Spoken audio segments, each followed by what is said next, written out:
Hi guys, this is the drive that we took yesterday. Right now, I'm parked next to Gannon's Memorial on the outside of Larson Ranch, where they all lived, and we're heading over to the Dollar Tree that he said the girls went to that Monday that Gannon went missing. She said they left sometime after the oldest daughter got home from work, and that T had helped get her stepdaughter's bicycle out of the garage. So part of the reason why I was taking this trip was to see whether or not it was bicycle friendly, because I was trying to figure out how much time T would have on her own at the house with no kids in the house to, either plot and maybe get gear ready or anything for stashing Gannon if she hadn't already. And here we are going along, and as you can see, it's a fairly fast zone, and there isn't really a bicycle lane per se. There are some places on the sides where you could ride, and there appear to be some sort of game trails. And as we're rolling up, we've got some of the locals. They're looking down into it's a creek bed, fairly dry, but there's some water in there, and like a lot of people around here, they are still looking for Gannon. We look everywhere. Gannon needs to be found. He needs to come home. He can't stay wherever it is that he is, wherever she left him. He needs to come home. Anyway, as you can see, it's really pretty out here, and there are, like I said, some sorts of like gravelish paths and things off to the sides, but we don't know if they actually go through anywhere, because this isn't exactly the piece of the springs that we live in. So I'm not really familiar with these particular bicycle trails and bicycle routes. I can see something off to the right there too. This is a fairly fast zone, and you can see there's houses and stuff around. So I don't think that she stashed him in this area, near her home or anything like that. I'm not sure where she would have gone, but according to the papers that were released yesterday, they believe that everything that was done began that Monday, and it was saying for all charges that it was on or about that Monday. Anyway, you can see there's sidewalks and places where people can ride bicycles.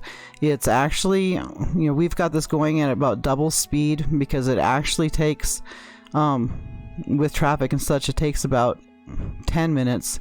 Google Maps will say it takes 8, but with traffic, it takes about 10 to get over to, here we are, we're rolling up on the shopping center where the Dollar Tree is. And I had never been to this center before, so I was surprised about how much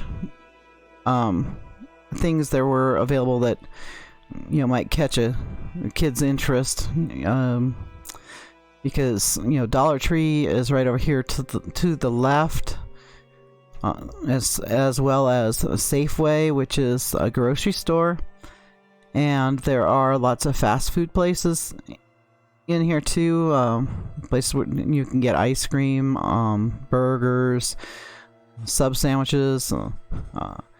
I think there's a Taco Bell off to one side as well, and the come and go that is on the, one of the come and goes that's on the witness list is, as we get up here, it's off to the left. You can't really see it, but it's off to the left right in this shopping area. And ahead of us there is Jimmy John's. It's a mostly sandwiches, I believe. And turning this way, we come up, there's another burger place. There's a Jersey Mike's subs, I believe. There's Starbucks coffee. It's funny because that's a Starbucks building to the left, but there's also a smaller Starbucks inside that Safeway supermarket, and that's Taco Bell over there beyond the vehicles. And we're going to be sitting here for a little while because this is where we've started looking at the Google Maps and stuff, because there was another route that's not as fast going back to the house that might have been more bicycle friendly, and we're trying to get the coordinates into our GPS, and also checking out the traffic because we came here the same time of day. This is around 5 o'clock on a weekday. This was actually Thursday. And then we go forward, and there's a Subway, but it's not one of the ones that's on the witness list. Those are over at the north end of town, actually quite a ways from over here. I'm really puzzled as to why Letecia spent so much time at the north end of town, because this is the far southern end of town where they live. And we're passing Safeway right now, and we're gonna go up here, and I think we might have parked up here. I'm watching this with you. After all the excitement from the papers yesterday, I'm trying to refresh. Yeah, there's Taco Bell again. But as you can see, it's a fairly busy place, and there's Dollar Tree off to the right.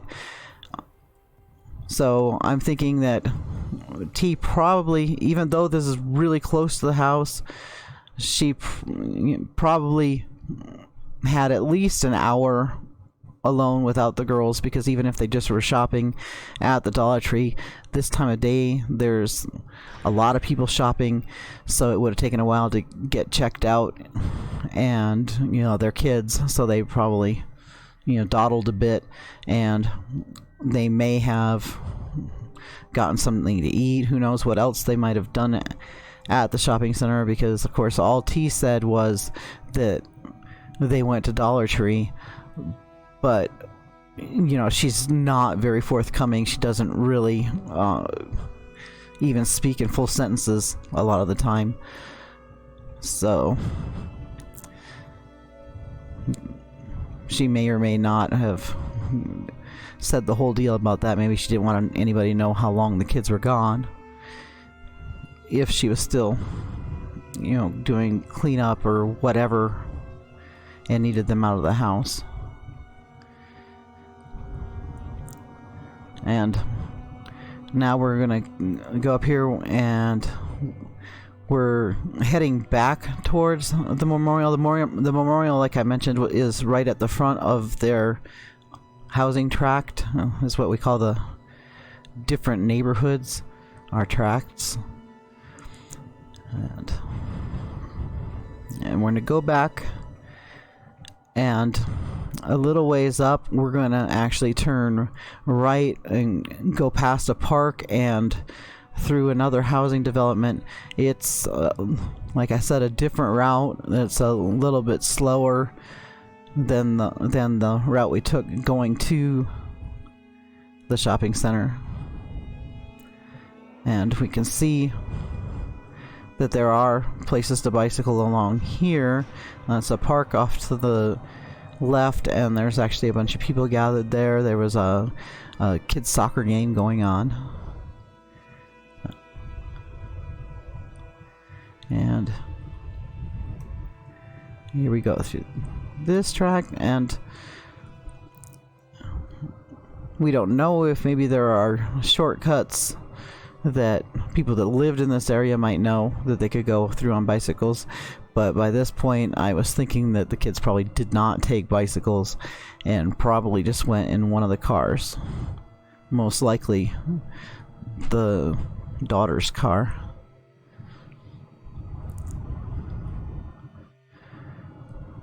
And there were trails off to the left there in that undeveloped piece of land.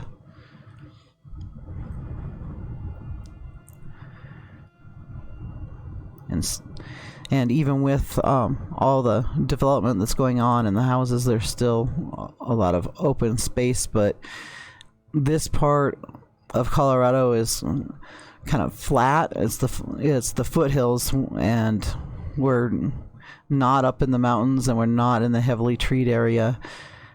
So it's a lot of, I don't know what you'd call it. It's kind of like what you would imagine back in the old days, with the home on the range and stuff, because it's flat and grassy and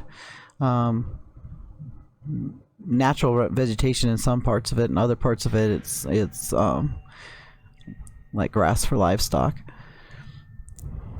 People have not large productive farms or anything like that, but some of these people around here had some cows, and there was horses at some of the properties in the not in the housing tracts, of course, but in the older houses. But they're not really all that old, because this area is a fairly new part of the Springs. It might even, I don't know, we just kind of call Security, Widefield, Fountain, and that area is all kind of the Springs. It's all attached. There's not, the boundaries are kind of blurred now that it's had the urban sprawl.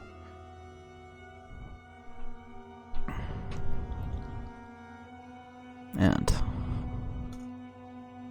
peek in here to try to see where we are on this.